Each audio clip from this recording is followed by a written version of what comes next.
Hari Om. This video is an English translation of our Guruji's online lecture. We hope to have translated it as accurately as possible. Please understand that some of the meaning might have been lost in the translation. However, we have worked very hard in order to realize the message behind the words and to bring them to you in translated English. That being said, Swamiji instructs us to try to understand the meaning behind the words and not to be stuck with the words themselves. So if there is something in this video which you don't understand or is not striking a chord with you, then take it with a grain of salt and please leave a comment in the comment section below so that we may clear out any misunderstandings you may have. Our intention is not to create confusion, but to create clarity for those who are seeking spiritual awakening. So without further ado, please enjoy the video. Swamiji starts out the satsang by telling us about the various different spiritual paths leading to enlightenment and how many yogis have started out on one path, then changed their path to another path. This same was true for Swamiji also, because when he started out his spiritual journey, he was first on the path of sannyasi, but after finding his guru, he switched to the path of Kriya Yoga. Swamiji tells that it's not important which path one follows, as all paths lead to the same goal, self-realization. But what is important is that the path is satisfactory to you, that the path satisfies the soul. So this is similar to if you are studying and you've picked a subject to learn and it doesn't feel right for you, then you change the subject and you keep studying something else. And the important part is that you study. But choosing a different path is similar to changing a subject to study. Still, self-satisfaction is the most important part. So if one path doesn't feel satisfying, then one would hope to change it. And when one finds their guru, this path becomes easily available to them. And when Swamiji talks about satisfaction, he's not talking about sensual satisfaction, but fulfillment, which no one can take away from you, no one can destroy. This completeness is what is called enlightenment. Many believe that in order to get to this state of completion, one has to renounce the world, leave society behind, and go out in the wilderness to pursue their spiritual path. And this is still often true with those who have already found their guru, but are not completely listening to him, so they still think they have to go out on their own and to pursue the path of sannyasi. The path of sannyasi is a very restrictive path in the sense that there are many rules and regulations on what you can and cannot do. For example, getting married is more often than not prohibited for those who have chosen the path of sannyasi. Swamiji tells us that if you're not able to do your sadhana in the comforts of your own home, where all the accommodations are taken care of, you have food to eat, a place to sleep, water, etc. Basically, all the basic comforts are taken care of. So if you're not able to do your sadhana there, then how would it be possible that you would be able to do your sadhana in a cave in the Himalayas or somewhere out in the wilderness, where the weather conditions are harsh and there are wild animals, insects, etc.? This wouldn't be possible. Here Swamiji tells us that it is not important where you do your sadhana, but what is important is that you do your sadhana that your guru has given you. Often people think that they have to renounce the world in order to pursue spirituality. Is because they see people around them who have amassed lots of wealth in terms of material possession, and they can see that these people are still not satisfied, that there is a sense of incompleteness still levitating around them. So to not fall into that trap of seeking satisfaction from the material world, it would seem attractive to renounce the material world completely. Here people overlook their sadhana, because it's through the continuous and devotional practice of sadhana which gives insight on how to be satisfied. People don't realize this, But Swamiji gives an example of a child not knowing that the candle flame burns them until they actually put their finger into that flame and experiencing it for themselves. The same is true with sadhana, that unless one devotionally and continuously practices their sadhana, they will not experience results from that sadhana. Swamiji continues to tell about sadhana in the form of Nam Jap. Nam Jap means the continuous recital of God's name in his many forms,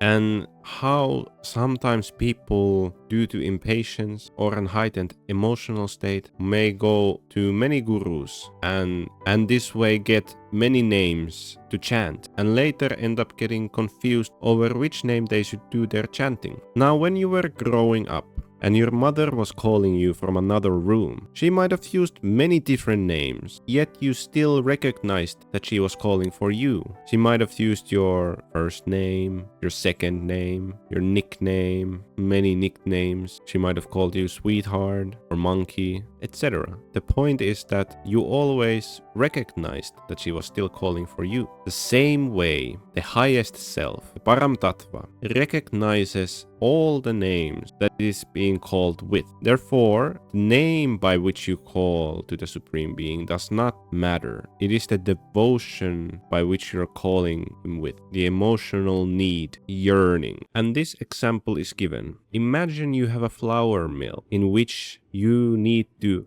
grind different kinds of grain, be it barley, wheat, or rye. Which do you start grinding first? Doesn't matter, as long as you just start grinding. That is the most important part. So the same applies to doing Namjap, that you just start chanting. And if you are in the situation where you have many names to chant, just pick one and start chanting that. And stop wasting time overthinking which name you should chant. And Swamiji was asked on how should one do their japa or their sadhana. And Swamiji answers by telling that the spiritual path should be pursued with the resolve that a child has when they have decided that they want to achieve something. Because when a child has decided something which they want to achieve, they keep coming back to it over and over, never forgetting their goal. So it is this kind of childlike approach by which a sadhak should pursue their sadhana, that they just keep working on it over and over again. No matter how long it takes, they just keep coming back to it. This kind of resolve one should have. So no matter what your path is,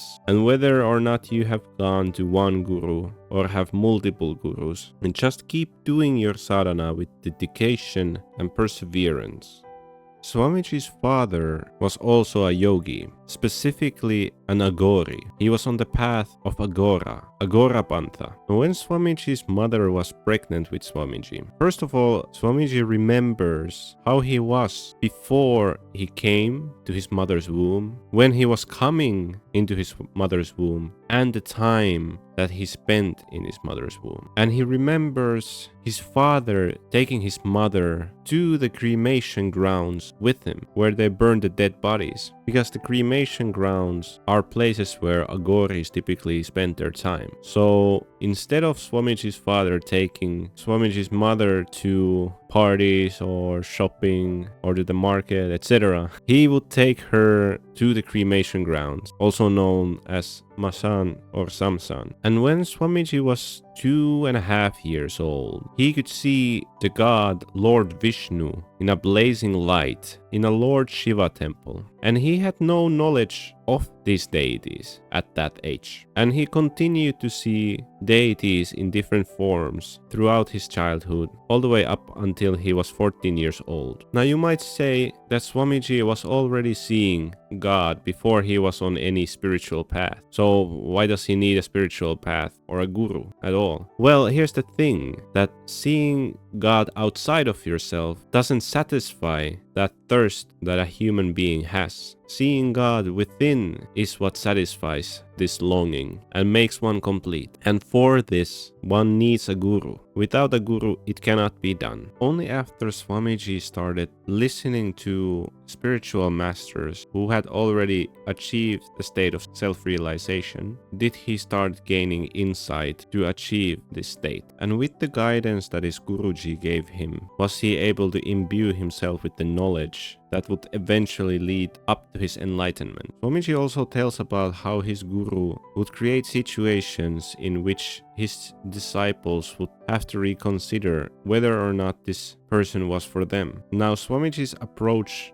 to this was different, because he would not start distancing himself from his guru, but rather cling on to him more strongly. Like a child being scolded at by his mother, the child doesn't run away, but rather goes closer to the mother to try to see what is going on. And this way Swamiji was showered with blessings from his Guruji, and thus he became more able to grasp the knowledge passed to him by his Guruji. Now Swamiji is spreading that knowledge, the fragrance, what his Guru left him, with us, his devotees. And it is this knowledge, his love towards us, which keeps him coming back to guide us, to teach us, to tell us to be patient, do our sadhana, and keep faith. Because like a mother, when her children are happy and joyful, so is the mother, and the mother becomes even more so. And when the children are in distress or depression, then the mother starts feeling helpless over how she could console her child and to help them get past this distress. So in this way, a guru is with his disciples, and in this way the disciple can be imbued with the grace of his guru. Swamiji points out that we probably have already noticed that we often see him differently by time to time, and this is due to the emotional state in which we are during the time we see him. It is those emotions that paint the picture of him in our minds. Swamiji concludes the satsang by telling us about the origin of Namjap, the different names that God is being called with. So when the Supreme Being came in the form of Ram, then people started chanting the Supreme Being with that name. And when he came in the form of Krishna, then people started chanting that name. And when he came in the form of Narsimha, then people started chanting Narsimha. But were there no names to chant before them? Of course there was. So it is not important, again, by which name you call the Lord with. The urgency that you are calling him with is what is important, that deep yearning. So the word that your guru has given you, start and keep chanting that with dedication and devotion, and don't waste any more of your time. Oftentimes we look at other realized people, how we wish that we would find the Supreme in a similar way to them. Everybody finds the Supreme Being their own unique way. By this need that one has, God is hearing your calls. So have faith. The reason why we question is because we are not awake, but we are not asleep either. We are pretending to be asleep. And it's actually more difficult to wake up somebody who is pretending to be asleep rather than someone who actually is sleeping. So here, we should not plan for the future, but rather live in the present moment, as there might not be a future to plan for. So take your guru's advice, do your sadhana, stop wondering, and be happy. Hari Om. We invite you to deepen your spiritual exploration with our newly launched ebook, Dive into the Unknown. This book offers invaluable insights by Swamiji that will guide you on your path of self-discovery and inner transformation. This book is available on all Amazon platforms across the globe. You can find the link in the description below. Also, if you'd like to explore more of these teachings in Hindi or Finnish, be sure to check out our other YouTube channels. Links to those channels are in the description below. Whether in English, Hindi or Finnish, the wisdom remains the same, timeless, universal and deeply enriching. Thank you for watching, and do make sure to like, share and subscribe. See you in the next video. Hari Om.